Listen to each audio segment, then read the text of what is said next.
بسم الله الرحمن الرحيم.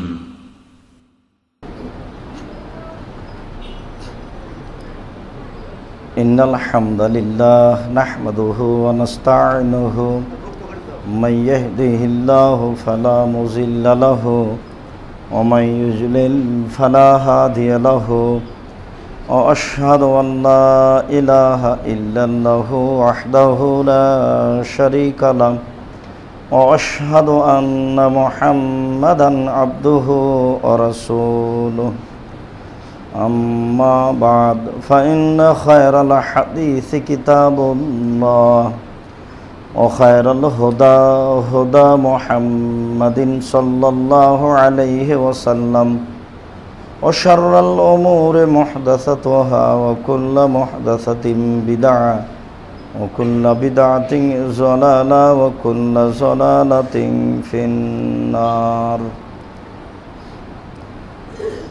أعوذ بالله من الشيطان الرجيم. سنعذبهم مرتين ثم يردون إلى عذاب عظيم.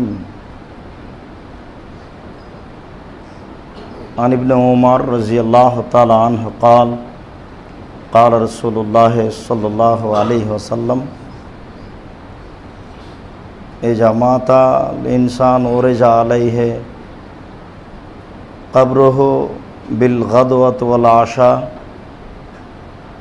إن كان من أهل الجنة فمن أهل الجنة وإن كان من أهل النار فمن أهل النار ثم يقال هذا مقعدك يوم يبعث إليك يوم القيامة রাহ বুখারী ও মুসলিম।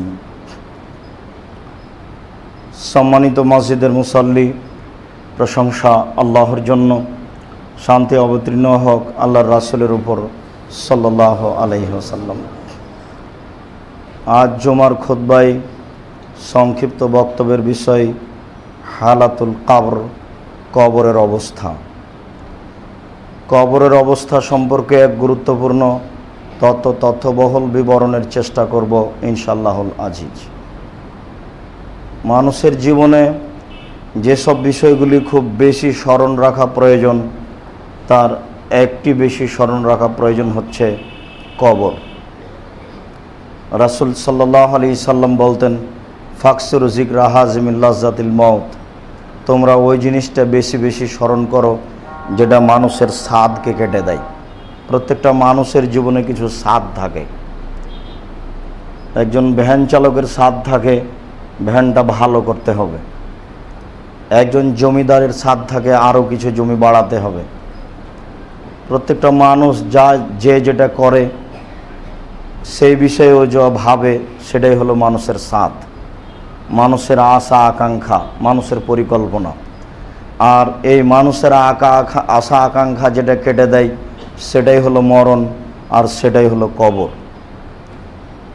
এই কারণে রাসূল সাল্লাল্লাহু আলাইহি সাল্লাম এই বিষয়টিকে বেশি বেশি স্মরণ করতে বলেছেন। তিনি সকাল সন্ধ্যায় কবরের শাস্তি থেকে পরিত্রাণ চাইতেন। কবর বলতে বাড়ির পিছন দিকে বা নির্ধারিত কবরস্থানে একটি গর্তের নাম নয়।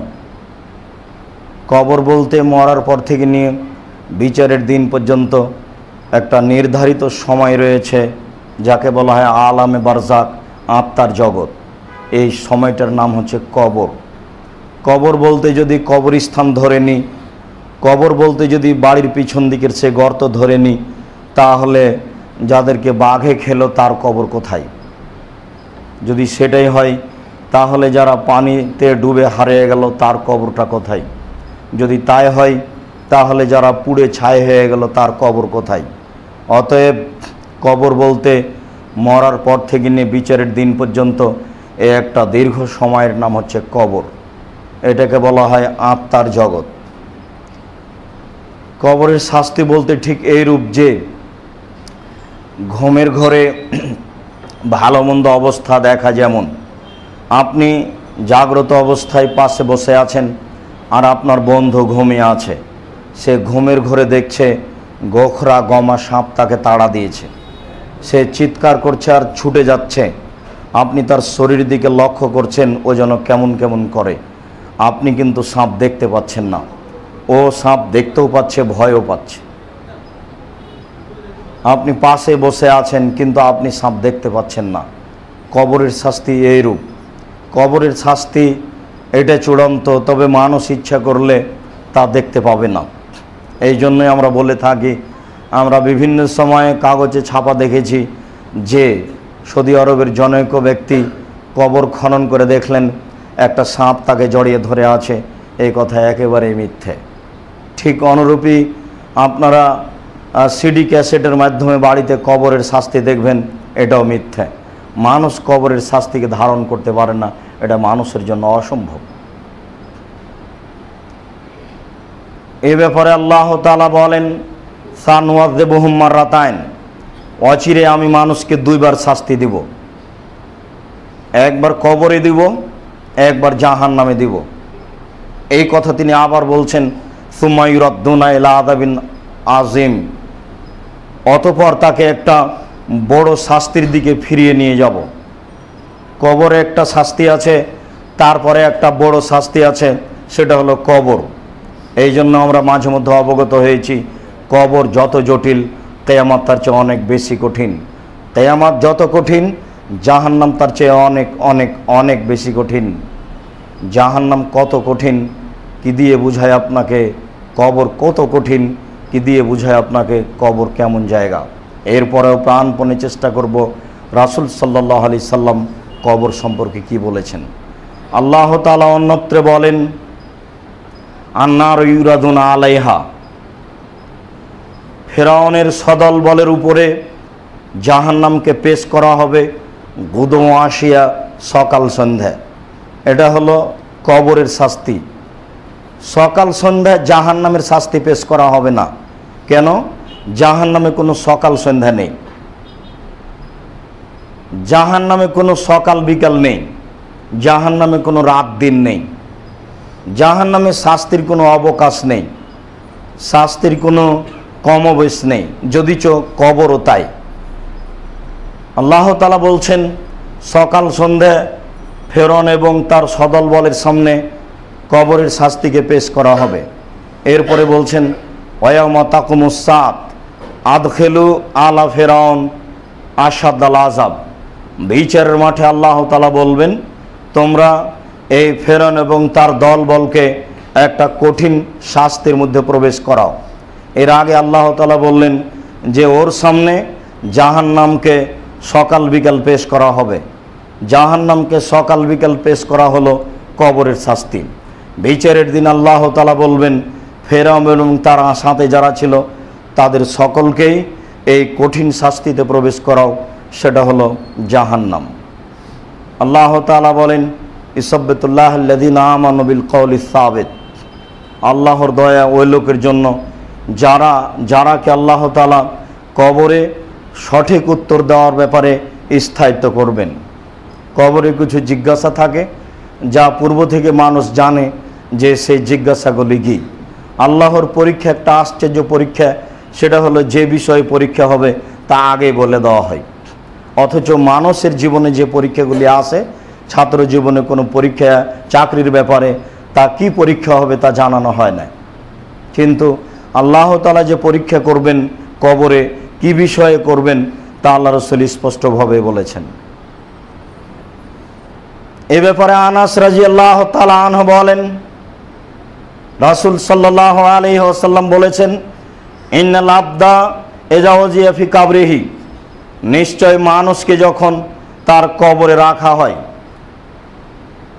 অতাওয়াল্লা আনহু আসাবহু, কবরে রেখে যখন মানুষগুলি কবরের পাশ থেকে সরে যায়, অন্যাহু লা আসমা কারানি আলাইহিম, তখন কবরবাসী তার জুতার শব্দ শুনতে পায় যে সে জুতা পায়ে দিয়ে আমার কবরের পাশ থেকে সরে গেল, চলে গেল।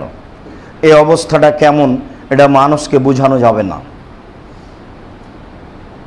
যেই সময়তে তার কবর থেকে কিছু বলার সুযোগ নেই, কিছু করারও সুযোগ নেই, তবে সে বুঝতে পারে যে চলে গেল ওরা, তাহলে কি কবরের মানুষ কিছু বুঝতে পারে? ওই সময়ে বুঝতে পারে, বাকি সময়ে বুঝতে পারে না যে আমার পাশে কে আছে, কবরের পাশে কে আছে, কে আসলো, কে গেল। কিন্তু যখন রেখে মানুষ চলে যায় তখন কবরবাসী বুঝতে পারে, ওই লোকটা বুঝতে পারে যে যারা আমাকে কবরে রাখতে এসেছিল তারা কবরে রেখে চলে গেল।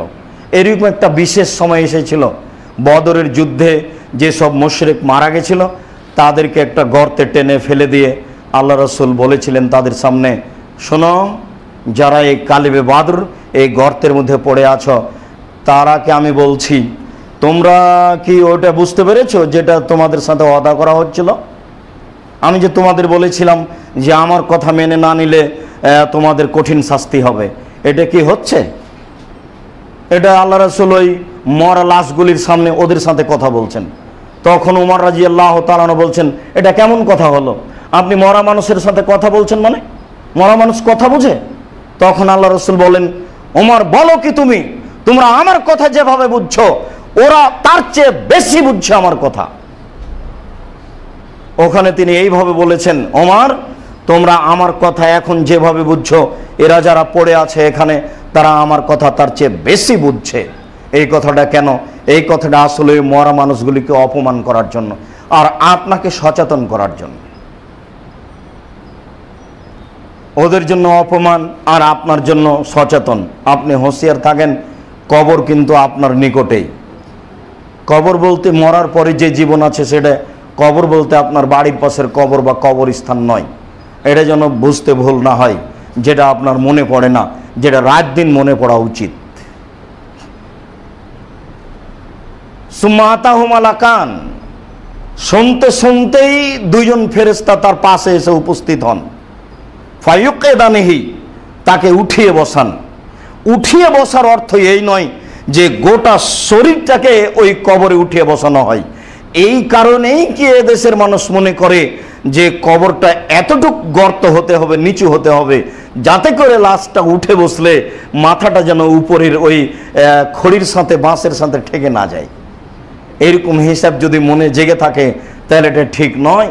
লাশ উঠে বসে না, লাশটাকে উঠে বসানো হয় না।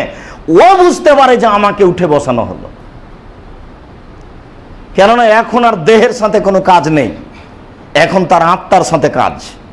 আত্মা বলতে যেটা আপনাকে আমি বুঝালাম স্বপ্নের মাধ্যমে যেটা ঘটে থাকে। ব্যক্তি গোখরা গমা সাপ দেখে ছুটে যাচ্ছে আর বাপরে বারে করে চিৎকার করছে, চিৎকার আপনি শুনতেও পাচ্ছেন, তার শরীরটা কেমন কেমন করছে এটা আপনি দেখতেও পাচ্ছেন, কিন্তু আপনি সাপ দেখতে পাচ্ছেন না, ও ঠিকই দেখতে পাচ্ছে। তাকে উঠিয়ে বসানোর পরে বলা হয়, হালাম তা তারিফ আয়ুর রাজুল হাজা, তুমি কি বলতে পারো এই ব্যক্তি কে? এই ব্যক্তি হলো মুহাম্মদ সাল্লাল্লাহু আলাইহি সাল্লাম। এই মুহাম্মদ সাল্লাল্লাহু আলাইহি সাল্লামকে সেখানে পেশ করা হয়, অথবা পূর্বের জানা অনুপাতে তাকে বলা হয়, তুমি কি ইনাকে চিনো? ফামাল মুমিন, সে ব্যক্তি যদি বিশ্বাসী মুমিন হয় তাহলে সে বলবে, ফায়াকুল, সে বলবে আন্নাহু আব্দুল্লাহ রাসূলুহু, হ্যাঁ, জি হ্যাঁ, তিনি হচ্ছেন আল্লাহর দাস, আল্লাহর বান্দা এবং তার রাসূল। এই কথা বলার পরেই ফেরেশতা দুইজন বলেন, অনজির ইলা মাকাদেকা কাদ আবদালাকা আল্লাহু বিহি মাকাদা মিনান নার ইলাল জান্নাহ, ওই যে তোমার জায়গাটার প্রতি একটু লক্ষ্য করো, এই জায়গাটা তোমার ছিল, এটা হলো জাহান্নামের একটা অংশ। তোমার ইবাদতের কারণে, তোমার তাসবিহ তাহলিল জিকির আজকারের কারণে তোমার এই জায়গাটা পরিবর্তন করে জান্নাত করা হয়েছে, তুমি একটু লক্ষ্য করো। ফায়ারাহুমা জামিয়ান, ওই সময়তে কবর থেকে সে দুইটাই দেখতে পাবে। বুখারী মুসলিম। তাহলে বোঝা যাচ্ছে যে কবর মূলত জাহান্নাম আর কবরই মূলত জান্নাত। কেননা ওই সময়তেই তাকে জাহান্নামও দেখানো হয়, জান্নাতও দেখানো হয়। যেহেতু ও ভালো মানুষ, আগে পাপ করত, তার পাপটা মুছে দিয়ে তাকে ভালো বলে গণ্য করা হয়েছে, তাই তাকে জাহান্নামও দেখানো হবে, পরে আবার জান্নাতও দেখানো হবে, এবং বলা হবে যে ওই মন্দটা পরিবর্তন করে তোমার জন্য ভালোটা করা হয়েছে। অমল মুনাফিক অল কাফের, যারা মুনাফিক কাফের, মুনাফিক মানে মুখে মুসলমান কাজে অমুসলিম, আপনার এরকম মনে হয় না? অনেক সময় তো মনে হয় যে আপনাকে মসজিদে মনে হয় যে আপনি পরিবর্তন হয়ে গেছেন, মসজিদ থেকে বের হওয়ার পরই দেখা যায় যে যা ছিলাম তাই। এখনো আপনার বাড়িতে ঢুকলে ছবি মূর্তি ঠিকই দেখা যায়, দাড়ি চাঁচার গতি ঠিকই আছে, বউ বাজারে ঠিকই ঘোরে। মানে এগুলো কাকে দেখাতে চাচ্ছেন? কি বুঝ জি, কি বুঝাতে চাচ্ছেন কাকে? আপনি নিজেকে বুঝান। জাতি আপনার এটা দেখতে চায় না, বিচারের মাঠ এটা আপনার দেখতে চায় না, আল্লাহ এটা দেখতে চান না, নবী এটা দেখতে চান না। নিজের ভুল নিজেকে দেখান, অন্য কেউ দেখবে না, দেখে লাভও হবে না। শফিকুল ইসলাম জাগরণীতে বলে যে লাভ হবে না কবর পাকা করে দিয়ে শান। বাপের কবরটা সোনা দিয়ে বানিয়েও বাপের কোনো উপকার করা যাবে না, এটা ভুল সিদ্ধান্ত। মানুষের হাতে কোনো সুযোগ নেই, মানুষের হাতে কোনো সুযোগ নেই। অমাল মুনাফিকুল কাফের, সে যদি মুনাফিক হয়, কাফের হয়, তাহলে তাকে বলা হবে হাল তাদরি মান হুয়া, তুমি কি বলতে পারো সে কে? ফায়াকুল, সে বলবে লা আদরি, আমি ওটা বলতে পারছি না। কুনতু আকুলু মা ইয়াকুলুন নাস, আমি বলতাম মানুষে যা বলে, আমি বলতাম তিনি নাকি মোহাম্মদ, তিনি নাকি নবী দাবি করেছেন, এরকম মানুষে বলতো, সেটা আমিও বলতাম। তখন তাকে বলা হবে লা দাঁড়াইতা লা তালাইতা, ও বিবেচনাও করো না, অনুসরণও বুঝো না। তাহলে বিচারের মাঠে আবার কবরে বলা হবে যে ও বিবেচনাও করো না, অনুসরণও করো না। বিবেচনা করে নিজে ওই ঠিক পথ বাছাই করতে হবে। যদি বিবেচনা করে নিজে ঠিক পথ বাছাই করতে না পারি, তাহলে সমাজে যাদেরকে ভালো মানুষ, পরহেজগার মানুষ বলা হচ্ছে, তাদের পিছনে পিছনে চলতে হবে। এই কথাই কবরে বলা হবে।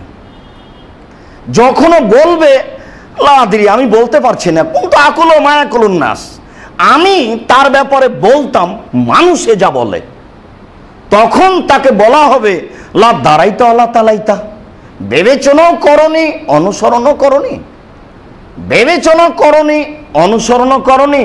প্রত্যেকটা মানুষের বিবেচনার একান্ত জরুরি। পাগল মানুষের কোনো বিচার হবে না।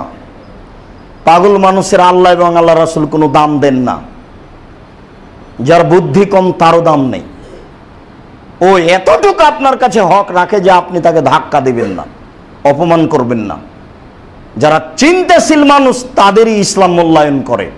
বারবার যেখানে সেখানে আল্লাহ তাআলা বলছেন, তোমরা কেন চিন্তা করো না, তোমরা কেন বিবেককে পরিচর্যা করো না, কেন তোমরা চর্চা করো না, কেন তোমরা চর্চা করো না, কেন তোমরা বিবেককে চর্চা করো না, হাজারো হাজারবার বলছেন আল্লাহ তাআলা কোরআনে। তাহলে বিবেকবানের প্রয়োজন মনে করছেন আল্লাহ রাসূল, যে বিবেক দিয়ে সে কাজ নেবে। ওই কথাটাই কবরে ফেরেশতা বলছেন যে তুমি বিবেচনাও করনি, অনুসরণও করনি। এই কথা বলতে বলতেই ফা ইদরাবু বিমাতারিকা, তাকে হাতুড় দিয়ে মারা হবে। জারবাতান, একবার মারলেই সে চিৎকার শুরু করবে। রাসূল সাল্লাল্লাহু আলাইহি সাল্লাম বলছেন ইয়াসমাউ ইয়াসিহু সাইহাতান ইয়াসমাউ মা ইয়ালিহি ইল্লা সাকালাইন, তাকে যখন মারা হবে তখন তার আশেপাশে যা কিছু আছে সব কিছুই শুনতে পাবে, তবে মানুষ এবং জিন শুনতে পাবে না। অফিরায়াতিন ইয়াসিহু সাইহাতান, সে এত জোরে চিৎকার করবে ইয়াসমাউহা মা বাইনাল মাশরিক ওয়াল মাগরিব, সারা বিশাল পৃথিবীতে যা কিছু আছে, জীবজন্তু, কীটপতঙ্গ, পদার্থ, জড় পদার্থ, সব কিছুই তার চিৎকার শুনতে পাবে, তবে মানুষ এবং জিন শুনতে পাবে না। বুখারী, মুসলিম। এটা একটা হাদিস থেকে আপনার সামনে আমি কবরের অবস্থা পেশ করছিলাম। আব্দুল্লাহ ইবনে উমর রাদিয়াল্লাহু তাআলা আনহু বলেন, রাসূল সাল্লাল্লাহু আলাইহি ওয়াসাল্লাম বলেছেন, ইয়া মাতাল ইনসান ওয়ারাজা আলাইহি কবরুহু বিল গুদবি ওয়াল আসাল, যখনই মানুষ মারা যায় তাকে কবরে রাখা হয়, তখন সকাল সন্ধ্যা তার সামনে জাহান্নামকে পেশ করা হয়, জান্নাতকে পেশ করা হয়। ফাইন কানা মিন আহলিন নার ফামিন আহলিন নার, সে যদি জাহান্নামী হয় তাহলে তার সামনে সকালে বিকালে জাহান্নাম পেশ করা হয়।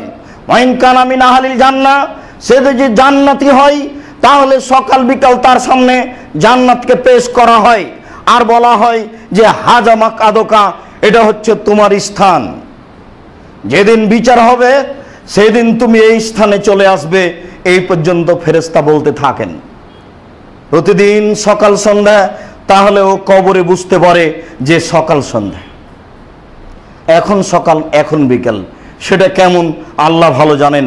আল্লাহ রাসূল এইভাবে বলেছেন, এইভাবে পেশ করলাম যে দিনের দুই অংশে তার সামনে জাহান্নাম এবং জান্নাত পেশ করা হয় এবং বলা হয় এটা হচ্ছে তোমার জায়গা, তুমি এখানে চলে আসবে বিচারের দিন।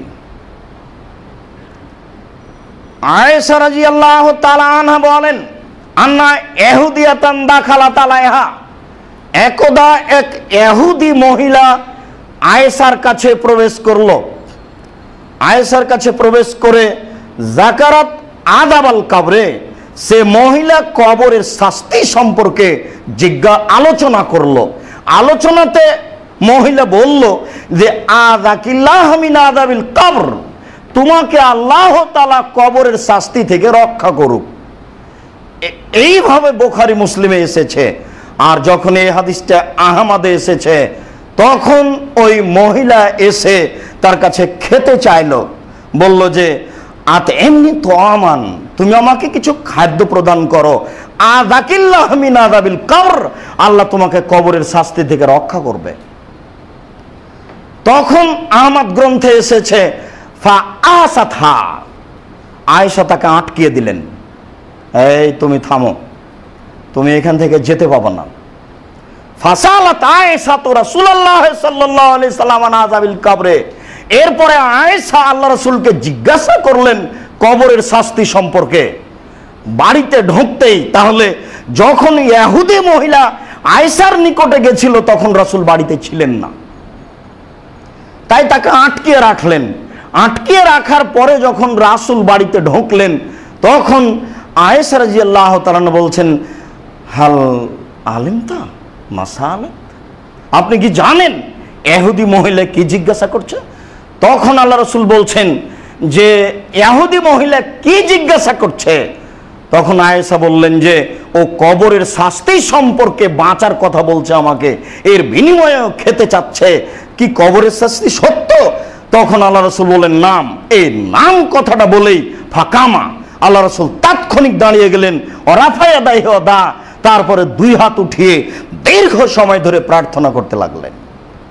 এই হাদিসটা হুবহু দেখতে চাইলে বের হওয়ার সময় ওই বইটা নিতে হবে, মরণ একদিন আসবেই। ওই বইয়ে কবরের শাস্তি যখন এসেছে তখন এই হাদিসটা দেওয়া আছে।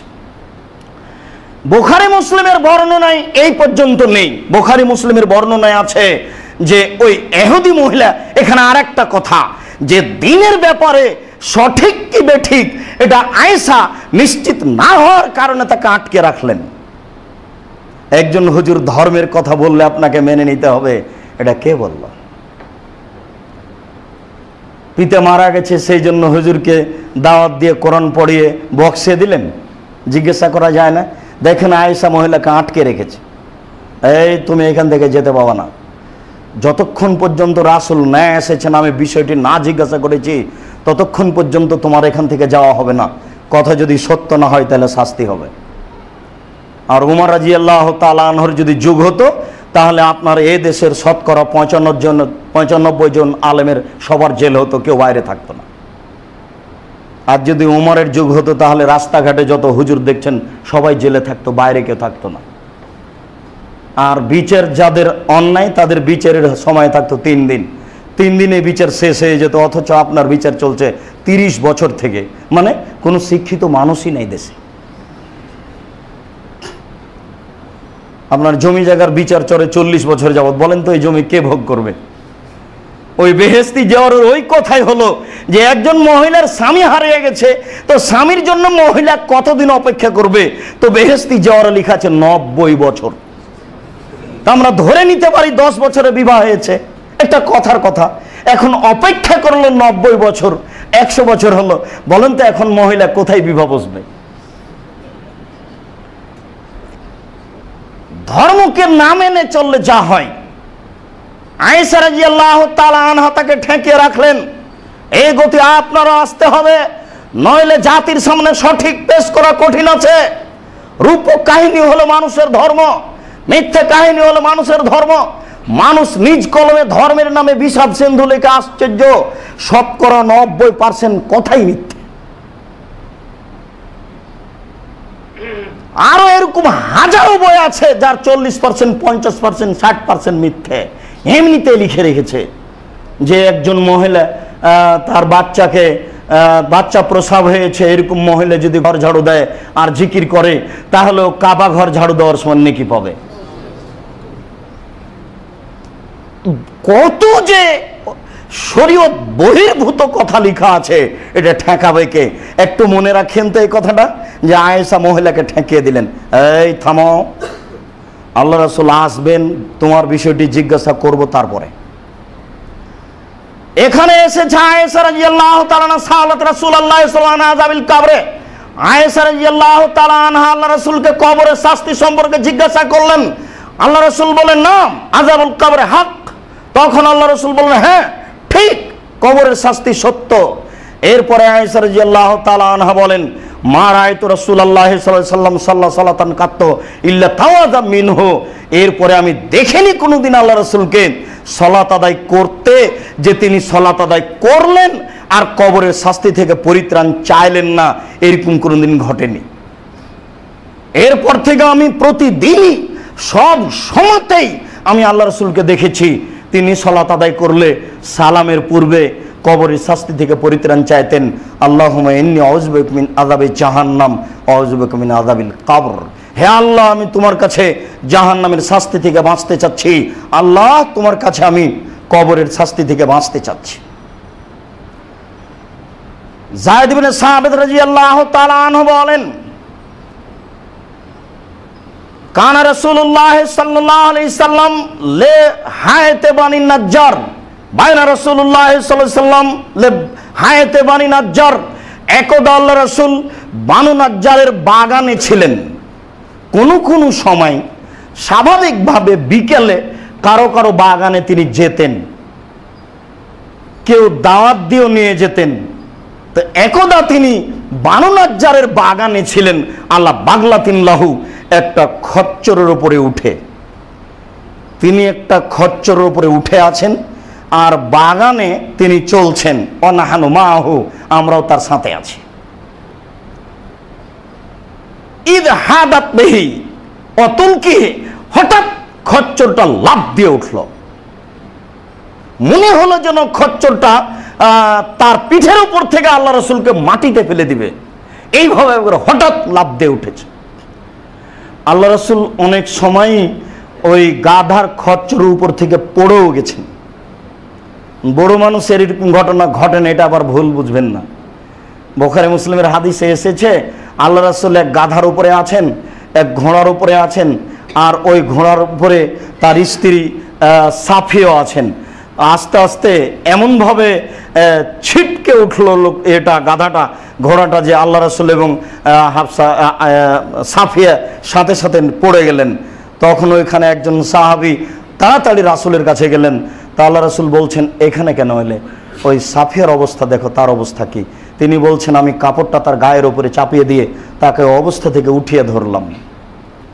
নারী যদি এরকম বিপদে পড়ে তাহলে আপনি নিজেকে গুটিয়ে নিয়ে তার সুবিধা করবেন, এটাই শরীয়ত বলে। এটা বুখারী মুসলিমের হাদিস। লাফ দিয়ে উঠল, মনে হলো যেন গাধাটাকে পিঠ থেকে ফেলে দিবে। এই পর্যন্ত অবস্থা হতে হতেই দেখছি ফায়েজা আকবর সিত্তা ও খামসা, পাশে 5টা বা 6টা কবর। তার মানে ওই গাধা কবরের শাস্তি বুঝতে পেরে লাফ দিয়ে উঠেছে। প্রাণী বুঝতে পারে যে কবরের শাস্তি হচ্ছে।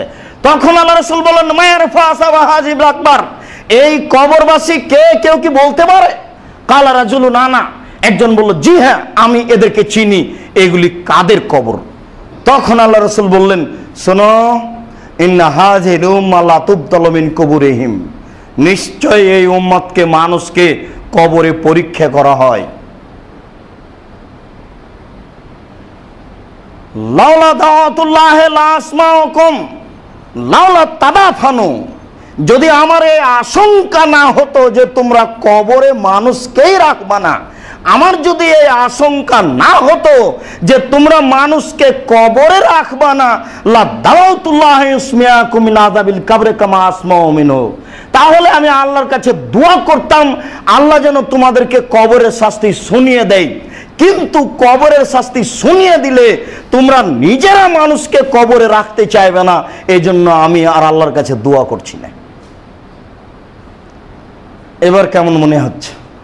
তাহলে কবরের শাস্তি কেউ শুনতেই পারে না, দেখতে পাওয়া তো বহু দূরের কথা। কবরের শাস্তি মানুষ শুনতেই পারে না, দেখতে পাওয়া তো বহু দূরের কথা। আমার যদি এটা আশঙ্কা না হতো যে তোমরা মানুষকে কবরেই রাখবা না, তাহলে আমি আল্লাহর কাছে দোয়া করতাম আল্লাহ তোমাদেরকে কবরের শাস্তি শুনিয়ে দিত। এরপরে তিনি বলছেন যে সুম্মা আকবাল আলা নবী ওয়াজহিহি, এবার তিনি আমাদের মুখামুখি হলেন, আমাদের মুখামুখি হয়ে বলছেন তাওয়াজু মিন আযাবিন নার, তোমরা কবর জাহান্নামের শাস্তি থেকে পরিত্রাণ চাও। সাহাবীগণ বললেন নাউযু বিল্লাহি মিন আযাবিন নার, আমরা জাহান্নামের শাস্তি থেকে পরিত্রাণ চাই। তিনি বললেন তাওয়াজু মিন আযাবিল কবর, তোমরা কবরের শাস্তি থেকে বাঁচতে চাও। আমরা বললাম নাউযু বিল্লাহি মিন আযাবিন নার আযাবিল কবর, আমরা কবরের শাস্তি থেকে আল্লাহর নিকটে বাঁচতে চাই। এরপরে তিনি বললেন তাওয়াজু মিনাল ফিতানি মা যাহারা মিনহা মা বাতানা, আমরা তোমরা ওই সব ফিতনা সমস্যা থেকে বাঁচতে চাও যে সব ফিতনা সমস্যা বের হয়ে গেছে, আরো বের হবে। সত্য কথা বুঝতে না পারলেও, কতদূর সত্য এটা বুঝতে না পারলেও, ঐশী যে তার বাপ মাকে হত্যা করলো, তোর বাপ মাকে দৃশ্যটা দেখে আপনাকে কেমন লাগে? ঐশীর অবস্থাটা কেমন লাগে আপনাকে? যেটুকু আপনি শুনছেন, কতদূর সত্য আর কতদূর মিথ্যা তো হয়তো বা কেউ জানে না। এর পরেও যা প্রকাশ পাচ্ছে এটা কেমন? এটার নাম ফিতনা। যে আপনার অবস্থা ভোটের সময় একজন আর একজনকে জবে করে দিচ্ছে, এটার নাম ফিতনা। দেখতে পাচ্ছেন না? একবারে আপনার ছেলে নিজের ঘরে মোবাইলে জেনা দেখতে পাচ্ছে, নগদ জেনা। একটা বাড়িতে 40টা রুম আছে, 30টা রুমে জেনা চর্চা হয় সারা রাত, এটা নাম ফিতনা।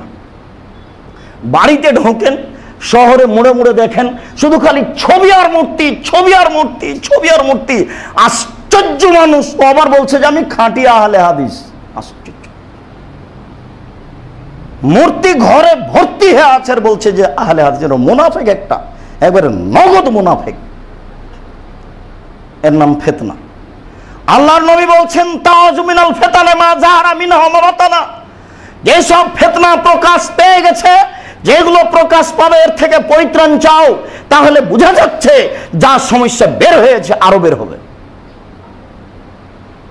অবস্থা খুব কঠিন। আপনার অবস্থায় জানি না আপনার ছেলের অবস্থা কি হবে, আপনার ছেলের অবস্থায় তার ছেলের অবস্থা কি হবে, এটা আপনাকে ভাবতে হবে আর রাত দিন বলতে হবে তুমি আমাকে, আমার পরবর্তী প্রজননকে বাঁচাও।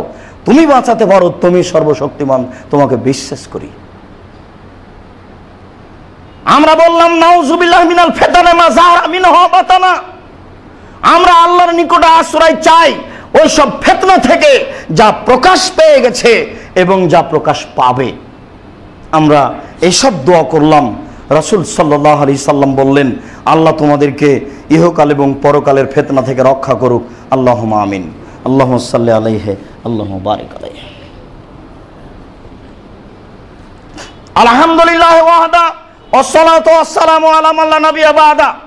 আবু হুরায়রা রাদিয়াল্লাহু তাআলা আনহু বলেন রাসূল সাল্লাল্লাহু আলাইহি সাল্লাম বলেছেন ইযা কুবিরাল ইনসান, যখন কোনো ব্যক্তিকে কবরে রাখা হয়, আতাহু মালাকানে, তখন দুইজন ফেরেশতা আসেন।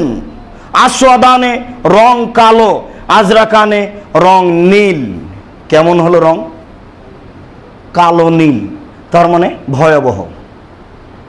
দুইজন ফেরেশতা আসেন।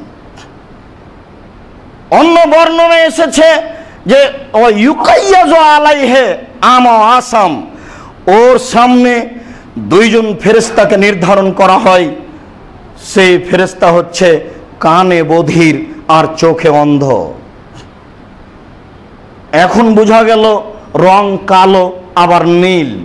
অন্য বর্ণনায় বোঝা গেছে যে ও অন্ধ এবং বধির, চোখেও দেখে না, কানেও শোনে না। তাহলে অন্তত আপনি দেখতে পাচ্ছেন যে তার রং কালো, তার রং নীল, আবার চোখে দেখে না আর কানেও শোনে না, এটা আপনি আঁচ করছেন। চোখে দেখে না, কোথায় মারছে তার জানা নেই। কানে শোনে না, ব্যক্তি কত জোরে চিৎকার করছে সে বুঝে না, হয়তোবা জড় বস্তু বুঝে, কিন্তু ফেরেশতা যিনি মারছেন তিনি বুঝেন না যে চিৎকার করছে। মানুষকে শাস্তি দেওয়ার জন্য আল্লাহ এভাবে ব্যবস্থা করছেন দুইজন ফেরেশতা। ইউকাল আলী আহাদেম আল মুনকার, একজনের নাম হচ্ছে মুনকার, ও অলিল আখারা নাকির, আর একজনের নাম হচ্ছে নাকির। এটা আরবি শব্দ, এই দুটাই শব্দের অর্থ হচ্ছে অপরিচিত। তাহলে সব মিলে হলো এই যে দুইজন অপরিচিত মানুষ ফেরেশতা ওই কবরে এসে উপস্থিত হবেন, যার আকৃতি ভয়াবহ, যাকে দেখেই ভয় লাগবে।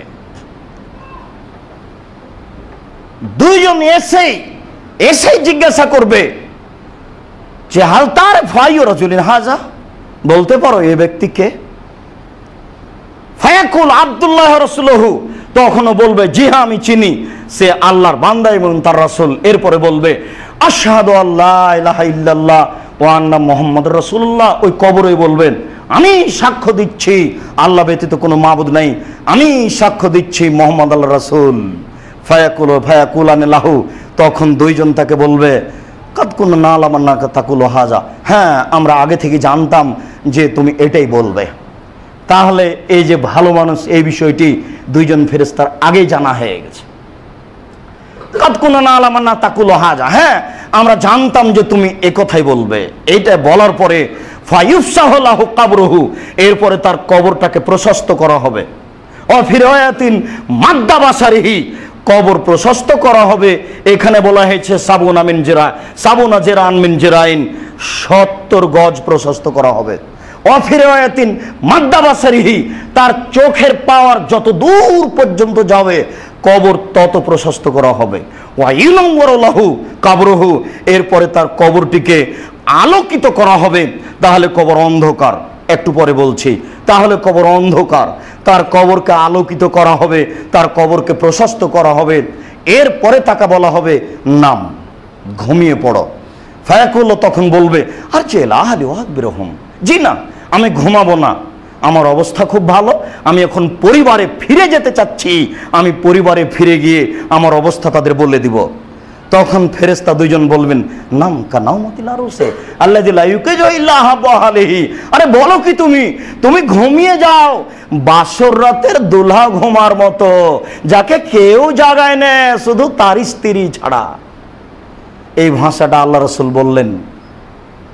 নাম কানাউমাতিল আরুসে, তুমি ঘুমিয়ে যাও বাসর রাতের জামাই ঘুমার মতো, যাকে কেউ জাগায় না তার নিজ স্ত্রী ছাড়া। সেদিন শাশুড়ি যায় না, সেদিন শ্বশুর যায় না। যদি চাও আমাদের নোংরা দেশে শ্যালিকা যেতেও পারে, মানে ও মনে করছে যে বউ যতখানি শ্যালিকা তার চেয়ে অনেক বেশি কাছে। কেন? বাপ মা শ্বশুর শাশুড়ি কেউ প্রকৃত মুসলমান নয়, সবাই অমুসলিমের কাছাকাছি। এটা হতে পারে। আল্লাহ রাসূল বলছেন যে নামকা নাউমাতিল আরুসে, তুমি ঘুমিয়ে যাও বাসর রাতের জামাই ঘুমার মতো, যাকে কেউ জাগায় না তার নিজ স্ত্রী ছাড়া, তার অতীব প্রিয় ব্যক্তি ছাড়া কেউ তাকে জাগায় না। এইভাবে ঘুমিয়ে যাও এলা ইয়াবাসি ইয়াউমুল কিয়ামা, বিচারের দিন পর্যন্ত ঘুমাও। তাহলে ভালো মানুষ এক ঘুমে কিয়ামত। কি বুঝলেন এবার? ভালো মানুষের ফল দেখেন। তাহলে ভালো মানুষ এক ঘুমে কিয়ামত। ঘুমিয়ে যাও বাসর রাতের ঘুমার মতো, জামাই ঘুমিয়ে আছে, সুন্দর করে ঘর সাজানো হয়েছে। কি দিয়ে বুঝায় আপনাকে শরীয়ত কেমন? ওয়ামাল মুনাফিকুল কাফের, ও যদি মুনাফিক কাফের হয়, ফায়ুকাল লাহু মা কুনতা তাকুলু ফি হাযার রাজুলে, তখন বলা হবে তাকে বলো তো দেখি মোহাম্মদকে। একবারও এখন পর্যন্ত আলোচনা আসলো না যে বলো তো দেখি আবু হানিফাকে, একবারও বলা হচ্ছে না বলো তো দেখি ইমাম শাফিকে, একবারও বলা হচ্ছে না যে বলো তো দেখি ইমাম আহমদ ইবনে হাম্বলকে। ঠিক আপনার জীবনে আপনি পরিচয় দেন কেন তার? বলতে পারেন না যে আমি মুসলিম? 5 ওয়াক্ত সালাত আদায় করি মুহাম্মদ সাল্লাল্লাহু আলাইহি সাল্লামের পদ্ধতিতে। এ দেখেন, মা কুনতু তাকুলু ফি হাযার রাজুলে, মুহাম্মদ সাল্লাল্লাহু আলাইহি সাল্লাম সম্পর্কে তুমি কি বলো? ফায়াকুলু লা আদরি কুলতু আকুলু মা ইয়াকুলুন নাস, জি না আমি কিছু বলতে পারছি না, মানুষ যা বলে তাই আমি বলতাম, মানুষ যা বলে সেটা আমি বলতাম।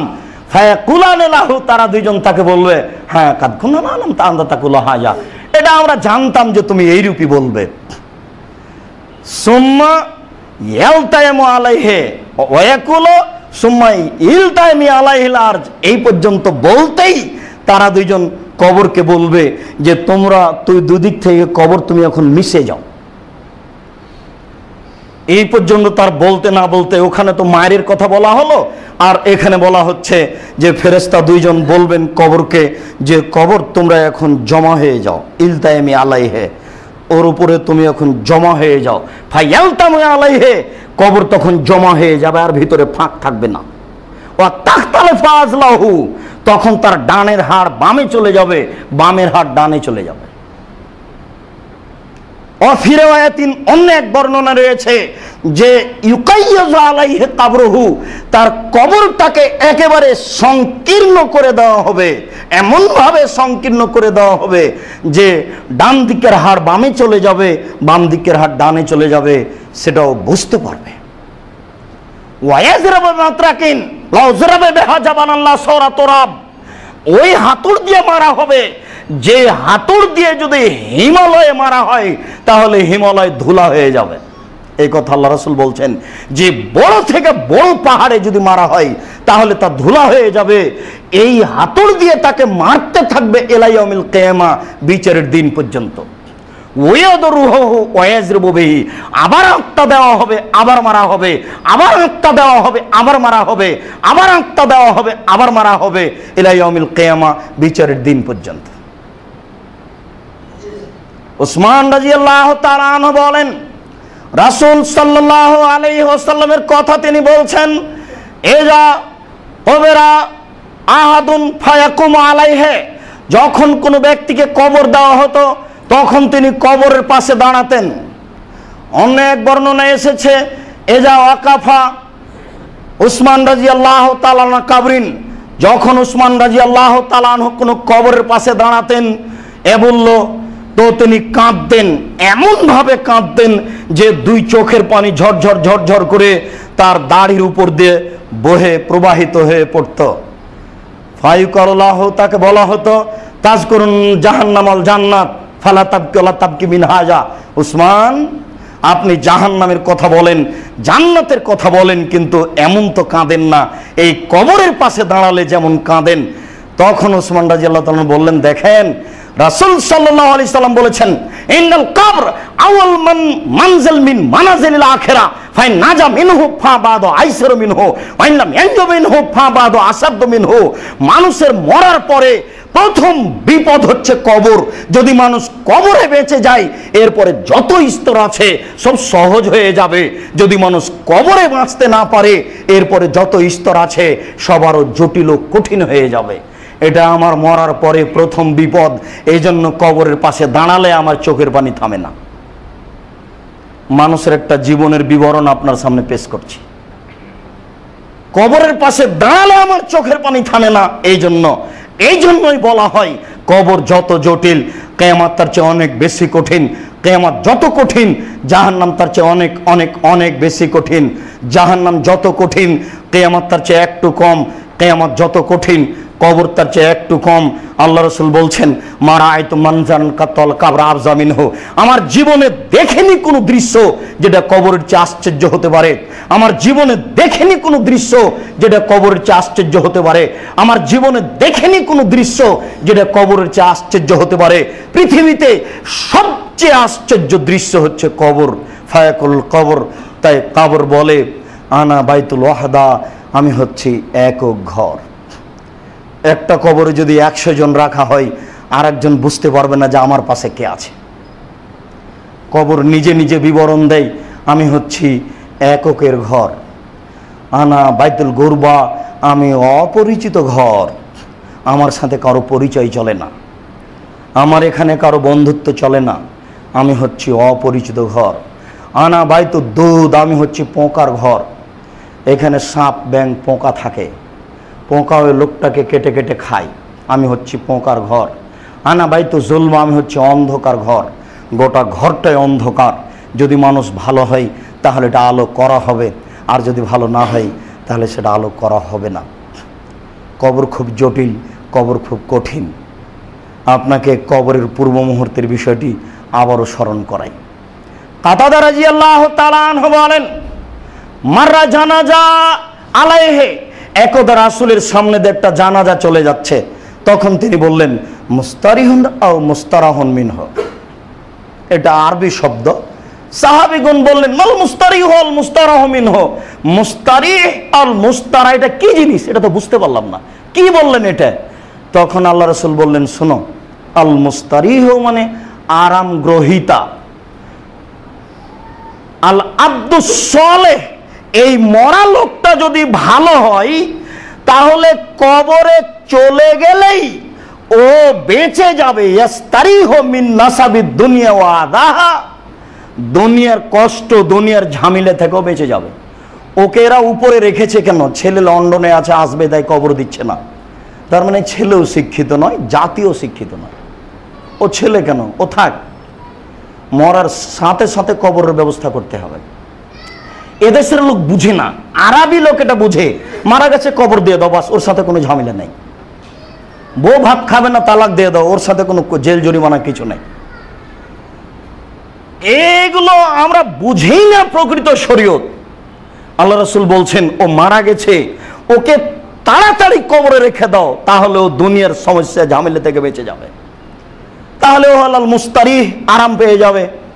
অল মুস্তারাহ আর রাজুলুল ফাজির, ও যদি বদ মানুষ হয়, ও যদি বদ মানুষ হয়, ইয়াস্তারিহু মিনহুল ইবাদু ওয়া দাওয়াবু ওয়া শাজার ওয়াল বিলাদু, ও যদি খারাপ মানুষ হয় তাহলে ওকে তাড়াতাড়ি ঢাকো, ওর লাশটা উপরে আছে। এজন্য 4 শ্রেণীর বস্তু মানুষ বিপদে। এক, আল ইবাদু, মানুষ বিপদে, ওর লাশ উপরে আছে এই জন্য। 2, অল বিলাদু, দেশ বিপদে। 3, অশাজারো, বৃক্ষ আদি বিপদে। 4, অদাব্য, পশু প্রাণী বিপদে। এর সারমর্ম বুঝেন তো দেখি। ও লোকটা যদি খারাপ হয় তাহলে ওর একটা খারাপ প্রক্রিয়া আছে, ও একটা তার খারাপ একটা প্রভাব আছে যেটা মানুষের উপরে পড়বে। যতক্ষণ পর্যন্ত ঢাকেননি ওর গজব জাতির উপরে পড়বে, তখন চাল 20 টাকা কেজি 40 টাকা হয়ে যাবে। ও লাশ আছে ওপরে, এই জন্য ওকে ঢাকছেন না কেন? ওর সমস্যা পড়েছে গাছের উপরে, সমস্ত গাছগুলি আর ভালোভাবে বড় হচ্ছে না, গাছের পাতা মরে যাচ্ছে ওর খারাপের কারণে। আল্লাহ রাসূল বলছে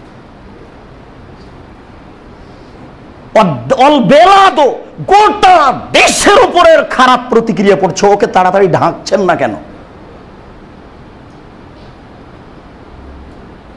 অদাব্য, সারা দেশে যত পশু প্রাণী আছে সবাই বিপদে, ওর অন্যায়ের কারণে মরে গেছে, তারপরে অন্যায় এভাবে জাতির উপরে ছেয়ে আছে। ওকে তাড়াতাড়ি ঢাকো, তাহলে জাতি বাঁচুক, দেশ বাঁচুক, পশু প্রাণী বাঁচুক, গাছ বাঁচুক। ওর কারণে গাছের পাতা মরে গেল। খারাপ মানুষ কত খারাপ, বুখারী মুসলিম। আবু সাঈদ খুদরী রাদিয়াল্লাহু তাআলা আনহু বলছেন যে রাসূলের সামনে দিয়ে একটা লাশ যাচ্ছে, তখন আল্লাহ রাসূল বলছেন যে ফায়াকুলু ইন কানা আব্দুস সালেহ, ও যদি ভালো মানুষ হয় তাহলে ও বলতেই থাকে কাদ্দেমুনি কাদ্দেমুনি, তোমরা আমাকে তাড়াতাড়ি নিয়ে যাও কবরে। কাদ্দেমুনি, তোমরা আমাকে তাড়াতাড়ি নিয়ে যাও কবরে, এলা রাহমাতিল্লাহে, আল্লাহর রহমতের দিকে। তাহলে যে লোকটা মারা গেছে ও ভালো মানুষ হলে বলতেই থাকে, কিন্তু এই মানুষ বুঝতে পারছে না। ওয়াইন কানা গায়রু সালেহ, আরো যদি খারাপ মানুষ হয়, ফায়াকুলু লিআহলিহা, তখন তার ছেলে মেয়েকে বলে, গ্রামবাসীকে বলে, আইনা তাজহাবুনা বি, ও আমার দেশবাসী, আত্মীয় স্বজন, তোমরা আমাকে কোথায় নিয়ে যাচ্ছ? ইয়া ওয়াইলাহা, ওরে আমার দুঃখ, ওরে আমার আফসোস, ওরে আমার আত্মীয় স্বজন ছেলে মেয়ে, তোমরা আমাকে কোথায় নিয়ে যাচ্ছ? আল্লাহ রাসূল বলছেন যে ইয়াসমাউ সাউতাহা কুল্লু শাইইন, সারা পৃথিবীর সব কিছু তার এই চিৎকার শুনতে পায়, ইল্লাল ইনসান, কিন্তু মানুষ শুনতে পায় না। লাউ সামিয়াল ইনসানু লা সায়াকা, যদি ওর চিৎকার মানুষ শুনতে পেত তাহলে লাশকে কাঁধে করে নিয়ে যেত, দূরের কথা সবাই উল্টে পড়ে যেত। বুখারী মুসলিম। কি দিয়ে আপনাকে আমি ভালো মন্দ বুঝাই? আল্লাহ তোমার দয়া, আমরা দাওয়াত দিয়ে হয়তো বা জাতির পরিবর্তন করতে পারবো না, তোমার যদি বিশেষ দয়া না থাকে। এই মসজিদে যে সব মুসল্লি আসি সবাই আমরা আসলেই একটা পরিষ্কার অন্তর নিয়ে আসি। তুমি আমার এই অন্তরের দৃষ্টি, আমাদের অন্তরের দৃষ্টির প্রতি লক্ষ্য করে তুমি একটু আমাদের প্রতি বিশেষ দয়া করো। তোমার দরবারে বিশেষ দয়ার দাবি রেখে আমরা তোমাকে জানাচ্ছি, আমরা সাক্ষ্য দিচ্ছি আশহাদু আল্লা ইলাহা ইল্লাল্লাহ, আল্লাহ ছাড়া কোনো মাবুদ নেই। আরও সাক্ষ্য দিচ্ছি মুহাম্মদ আল্লাহ রাসূল। বিশ্বাস করো প্রতিপালক তোমাকে আমরা একজন বলে মানি, তোমার কোনো শরীক নেই। বিশ্বাস করো প্রতিপালক তোমার নবী মুহাম্মদ সাল্লাল্লাহু আলাইহি সাল্লামকে আমরা মুহাম্মদ সাল্লাল্লাহু আলাইহি সাল্লাম একজন নবী, এই কথা বলে মানি। তোমার নবীর নীতি অনুযায়ী আমরা চলতে চাই, অতএব তুমি আমাদের কবুল করো। আজকের আলোচনা অনুযায়ী কবুল করার ভিত্তিতে তুমি আমাদেরকে রাত দিন একটা দোয়া বলার তৌফিক দান করো। আল্লাহুম্মা ইন্নী আউযু বিকা মিন আযাবি জাহান্নাম ওয়া আউযু বিকা মিন আযাবিল কবর ওয়া আউযু বিকা মিন ফিতনাতিল মাসিহিদ দাজ্জাল ওয়া আউযু বিকা মিন ফিতনাতিল মাসিহুল মামাত। আল্লাহুম্মা ইন্নী আউযু বিকা মিনাল মাসামি ওয়াল মাগরাম। আল্লাহ রাসূল সালাম ফেরার পূর্বে কবরের শাস্তি থেকে বাঁচতে চাইতেন, আর যখন লাশটাকে সামনে রেখেছেন কবরে নিয়ে যাবেন তার পূর্বে দোয়া পড়ছেন যে তিনি বলছেন ওয়াদখিলহুল জান্নাহ, এই লাশটাকে তুমি জান্নাতে দিয়ে দাও। ওয়াইজহু মিন আযাবিল কবর ওয়া মিন আযাবিন নার, আল্লাহ তুমি একে কবরের শাস্তি থেকে বাঁচাও, তুমি একে জাহান্নামের শাস্তি থেকে বাঁচাও। আল্লাহ রাসূল বলতেন সালাম ফেরার পূর্বে পরে আল্লাহুম্মা ইন্নী আউযু বিকা মিনাল জুবনি ওয়া আউযু বিকা মিনাল বুখলি ওয়া আউযু বিকা মিন আরযালিল উমরি ওয়া আউযু বিকা মিন ফিতনাতিদ দুনিয়া ওয়া আযাবিল কবর। আল্লাহ তুমি আমাকে এইসব জিনিস থেকে বাঁচাও, দুনিয়ার ফিতনা থেকে বাঁচাও, কবরের শাস্তি থেকে বাঁচাও। রাসূল সাল্লাল্লাহু আলাইহি সাল্লাম যখন তখন কবরের শাস্তি থেকে বাঁচতে চাইতেন, তার একটি গুরুত্বপূর্ণ দোয়া আল্লাহুম্মা ইন্নী আউযু বিকা মিন আযাবি জাহান্নাম, আল্লাহুম্মা ইন্নী আউযু বিকা মিন আযাবি জাহান্নাম, আউযু বিকা মিন আযাবিল কবর, আউযু বিকা মিন আরযালিল উমর, আউযু বিকা মিন ফিতনাতিদ দুনিয়া ওয়া আযাবিল কবর। আল্লাহুম্মা আতি নাফসি তাকওয়াহা ওয়া যাক্কিহা ওয়া আনতা খায়রু মান যাক্কাহা আনতা ওয়ালিয়ুহা ওয়া মাওলাহা। আল্লাহুম্মা ইন্নী আউযু বিকা মিন ইলমিন লা ইয়ানফা ওয়া মিন কলবিন লা ইয়াখশা ওয়া মিন নাফসিন লা তাসবা ওয়া মিন দাওয়াতিন লা ইস্তাজাবু লাহা। এই দোয়া মুখস্থ করে নেন, লাগুক 15 দিন 20 দিন আপনি সালাম ফেরার পূর্বে পরে বলাতে অভ্যাসী হন।